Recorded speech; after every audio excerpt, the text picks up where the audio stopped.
शिखर बँक घोटाळा प्रकरणामध्ये ईडीच्या कार्यपद्धतीवरती न्यायालयानं संताप व्यक्त केलेला आहे। ईडीच्या वेळकाढूपणावरती विशेष सत्र न्यायालयानं ईडीला तंबी दिलेली आहे। 6 महिन्यांपूर्वीच्या अर्जावरती भूमिका स्पष्ट केली जात नाही, ही कोणती पद्धत आहे असं न्यायालयानं म्हटलं। ईडीच्या अधिकाऱ्यांना न्यायालयीन कामकाजाचं गांभीर्य नाही का असा सवाल केलाय।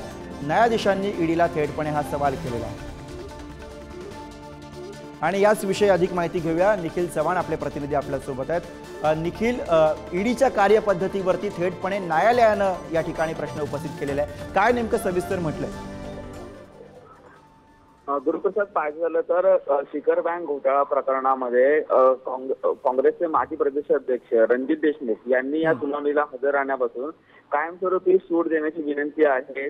तो असा अर्ज आहे तो 6 महिन्यांपूर्वी न्यायालयात केलेला होता आणि याच अर्जावरती ईडीला भूमिका मांडण्याचे निर्देश आहेत ते न्यायालयाने दिलेले होते। मात्र 6 महिन्यात ईडीने उत्तर सादर केले नाही। याच्याकडे आता झालेल्या सुनावणीमध्ये ॲडव्होकेट कुशल मोरे यांनी न्यायालयाचे लक्ष वेधलं आणि ही जी गंभीर बाब आहे, जी दखल न्यायालयाने घेत हा जो संताप आहे तो व्यक्त केलेला आहे। शिखर बँक घोटाळा प्रकरणात ईडीचा वेळकाढूपणावरती धोरणावरती विशेष सत्र न्यायालयात संताप व्यक्त करत राहुल रोकडे यांनी ही संपूर्णपणे बरोबर या प्रकरणाच्या निमित्तानं न्यायालयानं ईडीच्या कार्यपद्धतीवरती संताप व्यक्त केलेला आहे। धन्यवाद निखिल या सगळ्या सविस्तर माहितीसाठी। आणि